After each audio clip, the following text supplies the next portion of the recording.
Meet Brad Parscale. From dead broke to the man Trump can't win without. Brad was getting rich. How rich? Really rich. But don't tell Donald. He'd wonder how Brad can afford so much. A $2.4 million waterfront house in Fort Lauderdale. 2 Florida condos worth almost $1 million each. He even has his very own yacht. A gorgeous Ferrari. A sleek Range Rover. Brad brags about using private jets. Oh my, Brad's a star. And why not? Brad's worth every dollar. Just ask him. Suckers. Good morning and welcome back to AM Joy. The group of Republicans turned Trump critics called the Lincoln Project is back after their previous ad, Morning in America, drew an angry Twitter diatribe from Trump himself. But this time, they've turned their sights on the grifters in Trump's orbit, namely one Brad Parscale, the Trump campaign manager whose Trump-like braggadocio helped him rise from a web design gig for the Trump organization in 2012 to the top job in the Trump 2020 campaign. According to the New York Times, Parscale has said he makes between $700,000 to $800,000 for his campaign work. For comparison, President Obama's 2012 campaign manager made roughly 6 times less than that, about $123,000 a year.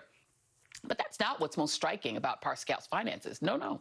From Trump's inauguration till the end of March of this year, he raked in roughly $40 million through his ties to a number of dark money organizations and pro-Trump super PACs, according to an analysis of FEC filings.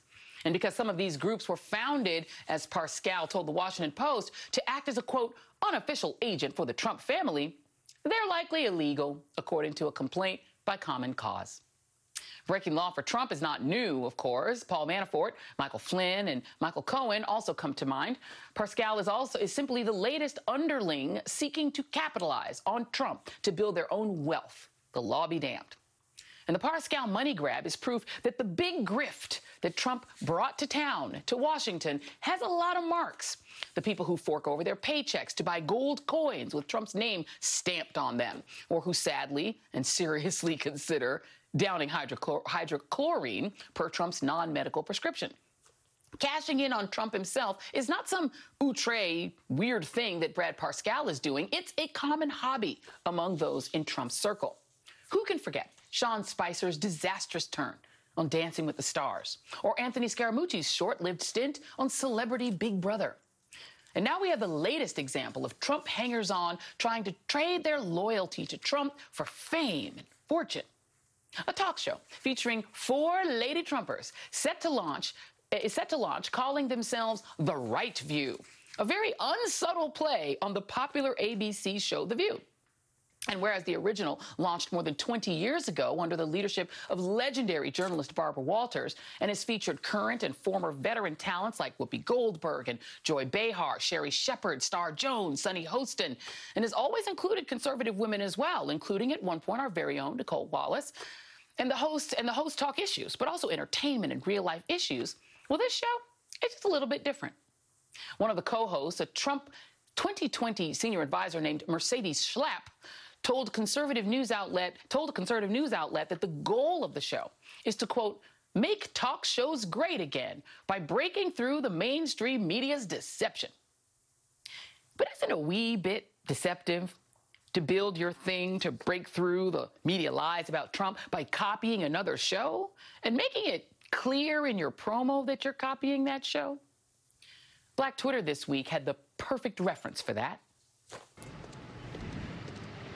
Look, me and the McDonald's people, we got this little misunderstanding. See, they're McDonald's. I'm McDowell's. They got the golden arches. Mine is the golden arcs.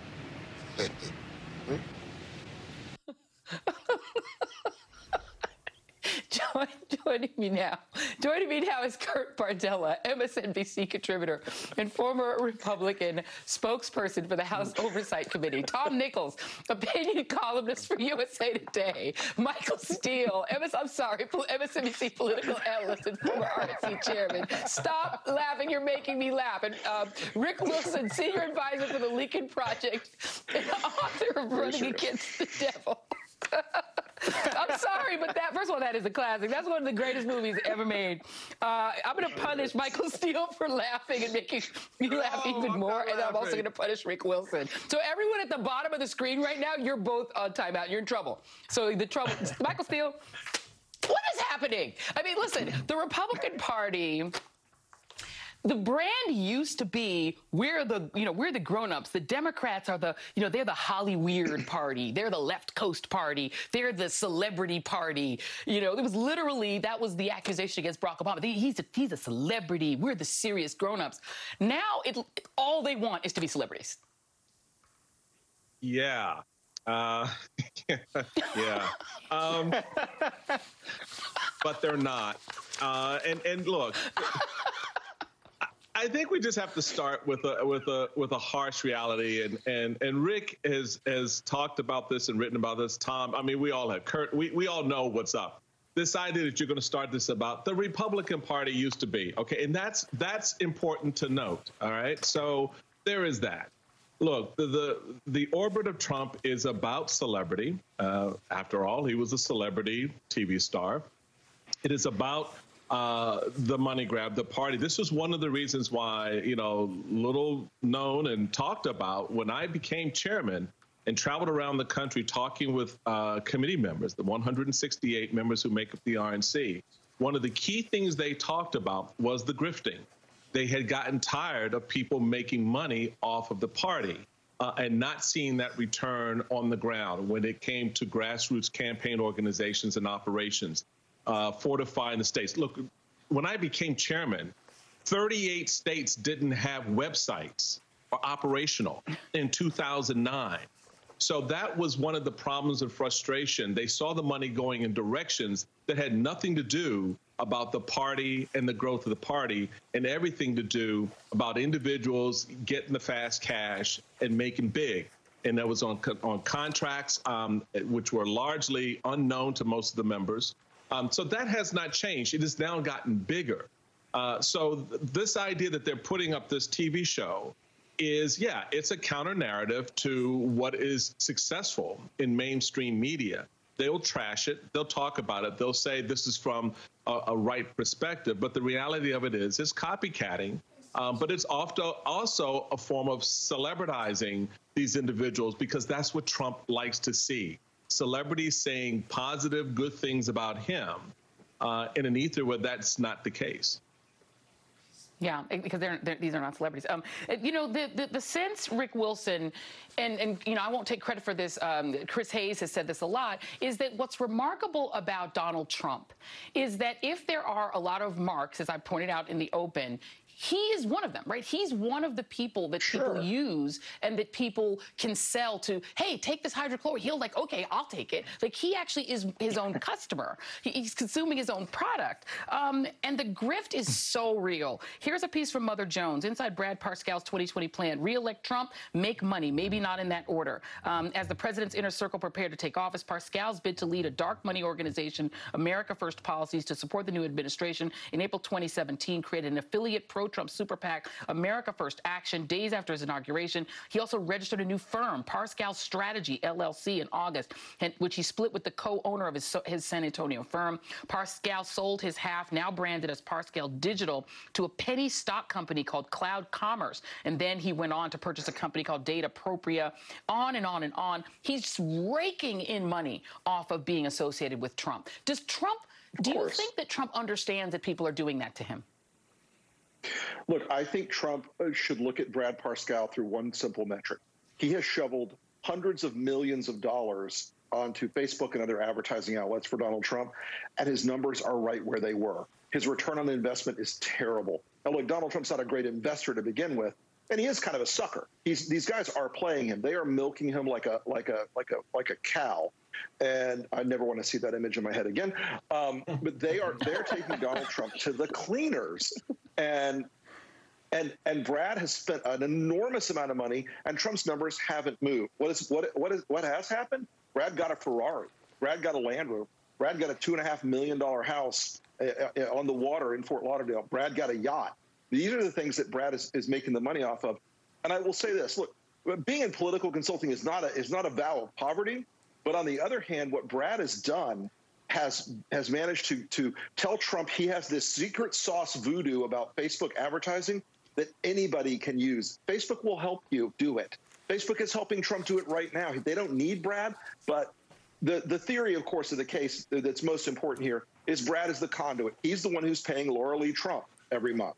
He's the one who's paying Kimberly Guilfoyle every month. God knows who else on the Trump for the Trump family is on the teat on that from Brad's good offices. But I assure you, it's not a zero. The number isn't zero. Yeah. Well, if one of them might be Donald Trump's kids, right? So Lara Trump is his daughter-in-law. Her former wedding planner got a job in the administration. Now the Huffington Post is reporting the Trump campaign is secretly paying, I mean, they put her in charge of part of HUD, secretly paying $180,000 a year to his son's significant others. The payments are being made by campaign manager Brad Parscale through his company rather than directly by either the campaign or the party to avoid public reporting requirements. Stuart Stevens, a top aide to 2012 nominee Mitt Romney's campaign, was blunt. That's why Parscale has the job. He's a money launderer, not a campaign manager.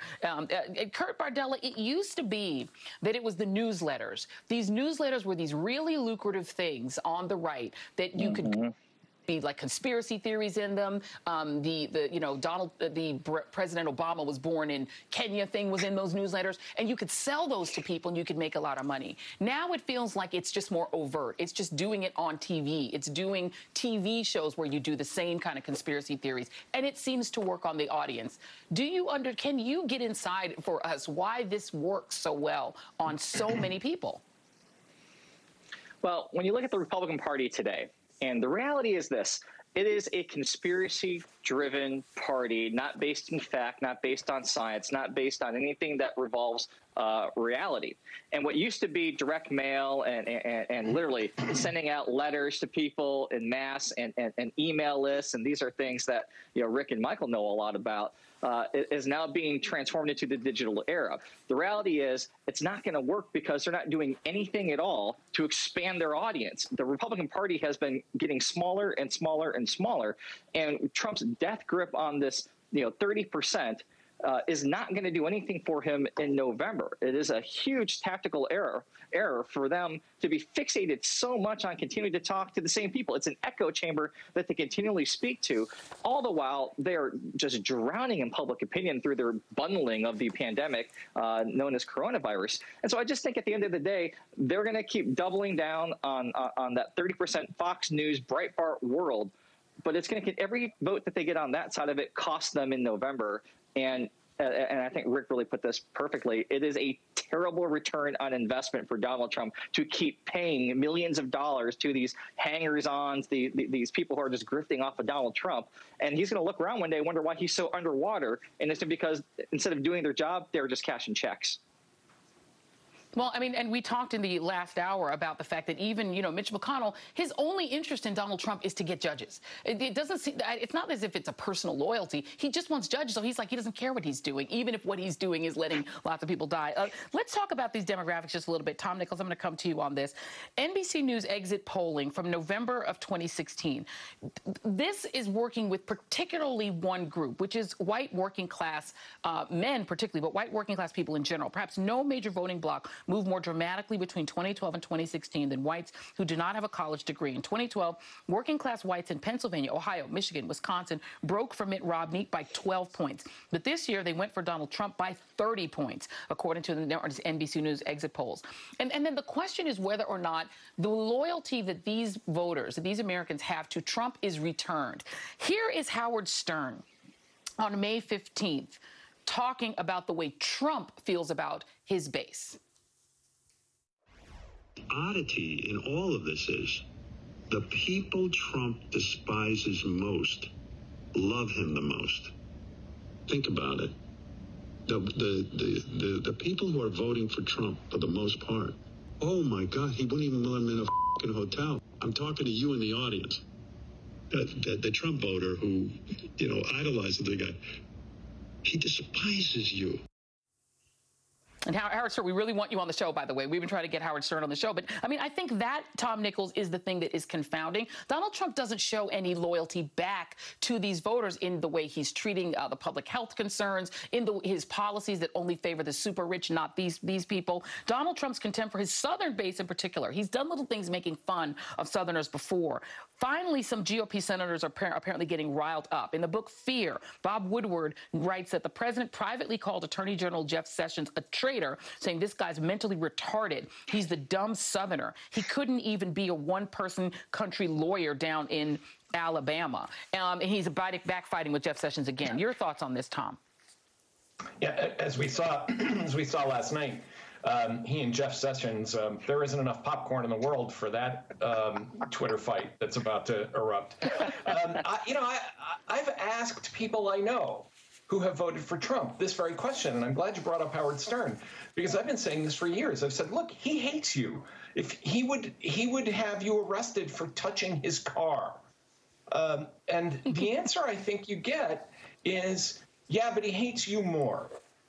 And this has really become just a kind of grudge match to say that deep down they kind of know that Donald Trump doesn't really care very much about them. What they really care about is that he is making other people angry that they hate. Mm-hmm. With that said, I think that there is a significant number of working class whites who have somehow internalized the message from, mainlining lethal amounts of Fox News and from, conservative websites, that they have somehow come to believe that Donald Trump is really patriotic and really cares about the country, and he might be a little rough around the edges. They simply don't want to hear about how many people are getting rich, because it's a different group of people getting rich than the people they hate. Because I've brought that up too. I said, look, Trump's a chump. You're a mark. The swamp water in Washington is no longer Potomac water, it's Hudson water. And they kind of shrug and say, well, somebody's going to be making dirty money. It might as well be the people who hate you. And that's enough for them, I think.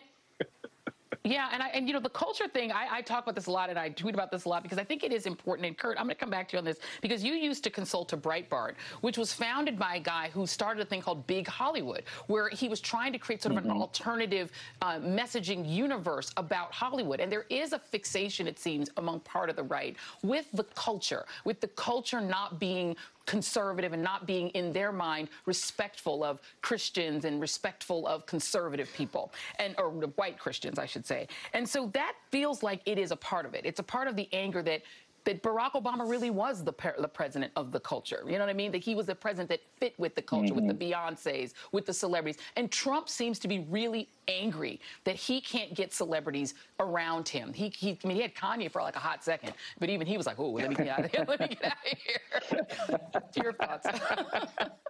It's interesting because, and I've always thought this about Donald Trump, the people that he attacks the hardest are the ones that he is seeking their validation from the most. When he goes after the quote-unquote fake news and mainstream media, what he wants more than anything, and why he stays up obsessively hate-watching all of us all the time, is because he wants our approval.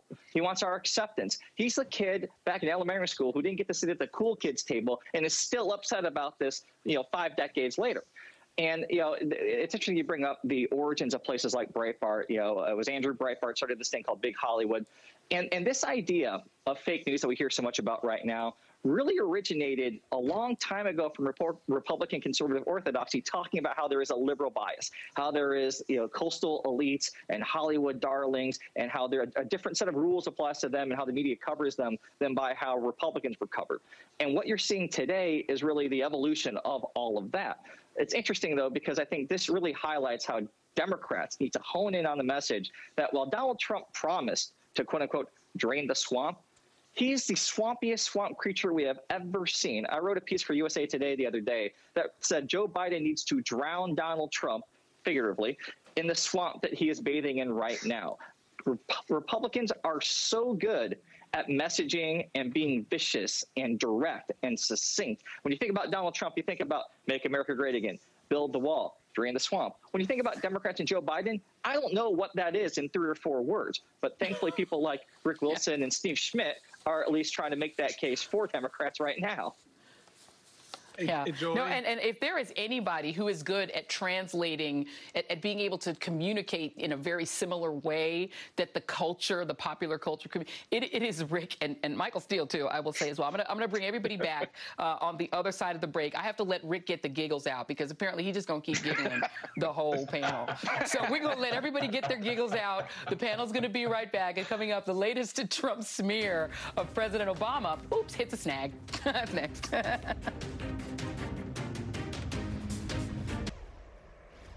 This is his pattern. Diversion, diversion, diversion, diversion, diversion. Don't speak to whatever the issues before us are. My God. The apparent Democratic nominee isn't the only one who thinks that Trump is blowing smoke in his obsessive smear campaign against President Obama. Trump's latest attempt to gin up scandal from the previous administration is centered on accusing Obama and Biden of conspiring against Trump's first 22-odd-day national security advisor, Michael Flynn, saying Obama officials unmasked Flynn's name in FBI reports in connection to his 2016 contact with the Russian ambassador.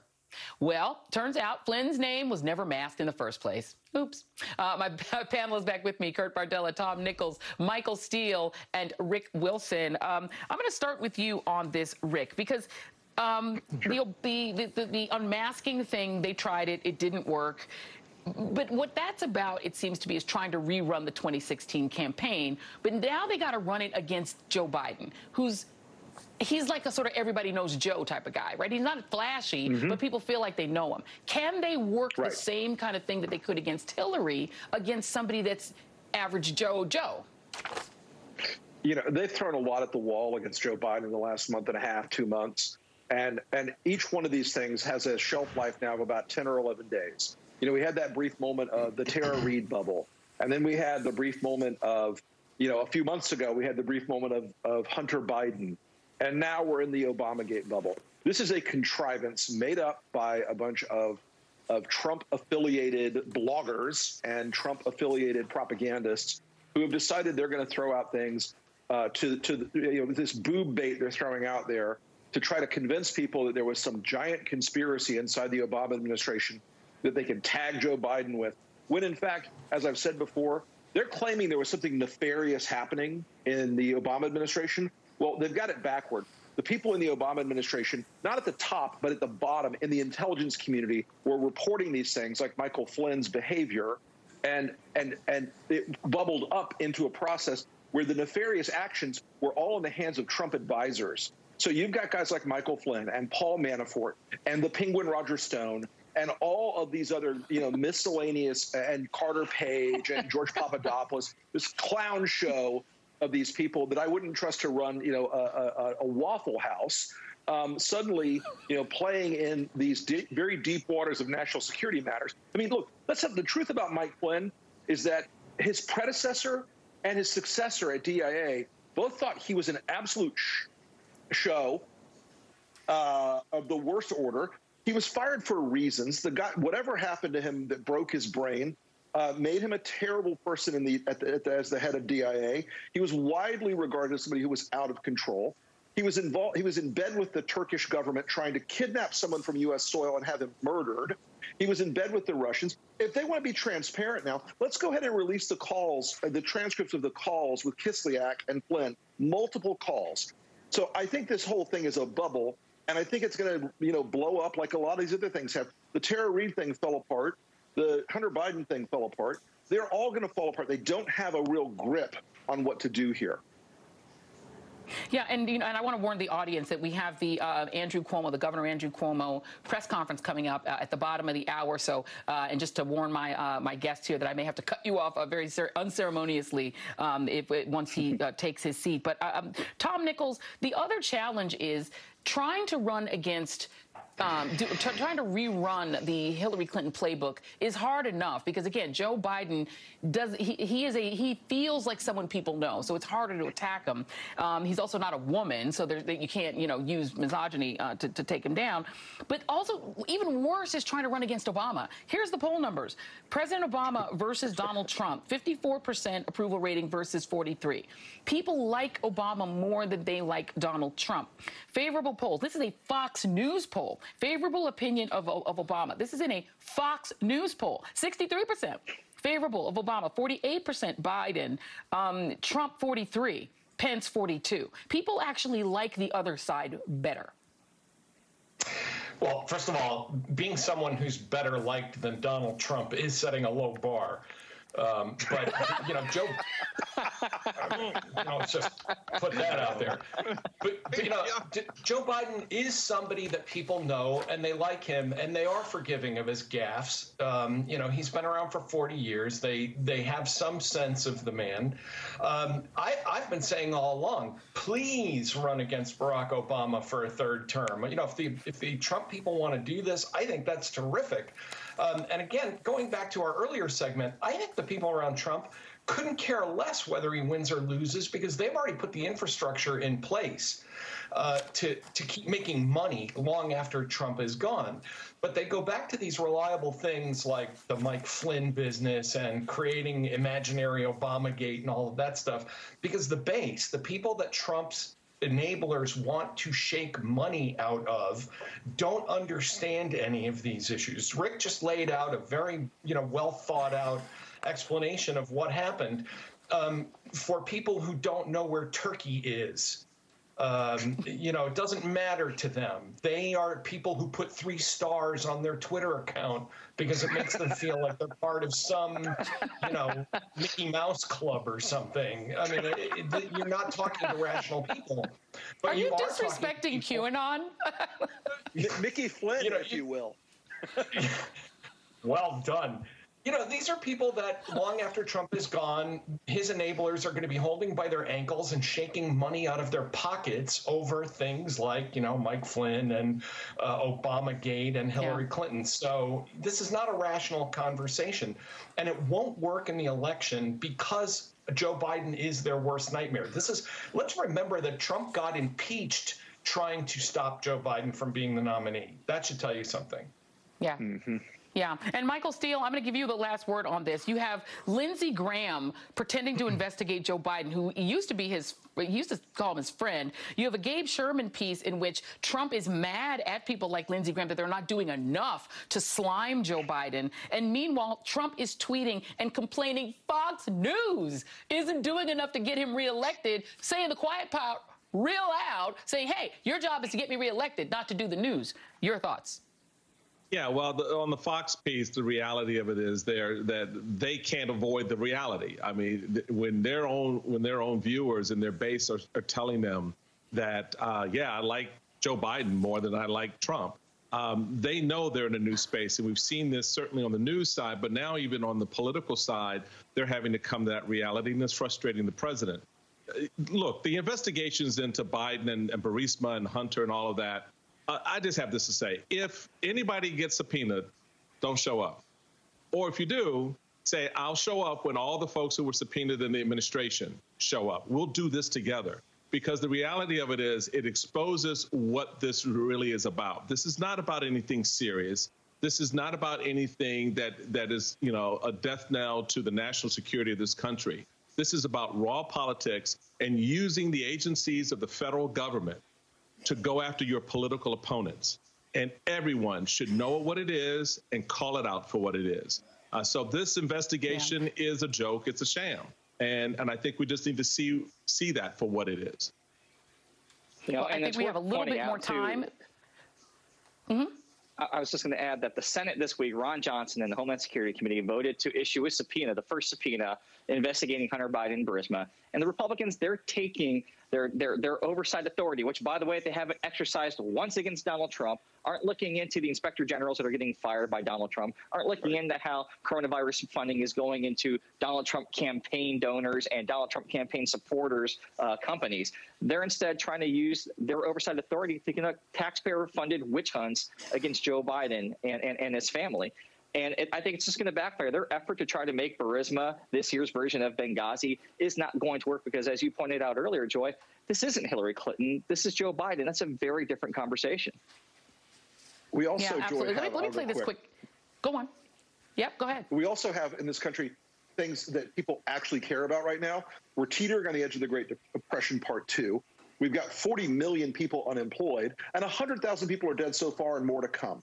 So the Senate is looking right now like the most pathetic bunch of Trump lackeys, and the voters out there right now, they're not concerned about made-up fantasy investigations. They are concerned about the economy, which Donald Trump has wrecked, and about COVID, which he has mishandled consistently.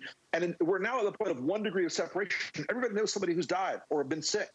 And so the fact that the Senate is doing this is political malpractice, but oh well. See you in November. Well, you know, and Michael Steele, if you were still running the RNC right now, they're trying to run a re-elect for a president who is presiding over just shy of 100,000 dead, and it will be more than 100,000 dead by Election Day, maybe more, many more than 100,000. That's like a wartime death toll. You're presiding over a coming depression, as Rick Wilson just pointed out, 30 million Americans unemployed, a kind of unemployment rate we haven't seen since the 1930s. You're presiding over people who are literally endangering themselves and their grandmothers just for show, to not wear masks and show themselves how, you know, shaking hands and do. It is hard to understand how even Brad Parscale, you know, if he bought another mansion or whatever in Fort Lauderdale, you know, and got enough more money, how would he even come up with a plan to run this man for re-election with those circumstances? If you were still RNC chair, what would you be doing? Well, in a normal universe, the RNC and the political campaign would be separated enough so that the RNC could do, working with the congressional committee and the senatorial committee, to do the kind of messaging to take care of your incumbents. And then the next layer is to build on that by growing your incumbency, right? So by winning more elections in targeted districts. This situation now is difficult to do because the narrative is so toxic for Republicans. They were going to run on an economy, but with 36 million Americans without a job, that is a hard narrative to make. And the problem is made more so difficult because you've got Trump who's going off in these other areas and saying and doing things, and you know, like inject yourself with detergent, that finds itself in the political space is an untenable argument. You can't look at your constituents of, well, what he said. You know, that's not the way this is going to work. So at the end of the day, because they've linked the two so closely together, the RNC is not going to be able to distance itself and coordinate in a way that it would in the past to sort of protect those incumbents. And right now, the Senate is in play. A lot of folks around town don't want to talk about it out loud. I got to cut you off. Governor Andrew Cuomo has taken his seat. Let's go over to him.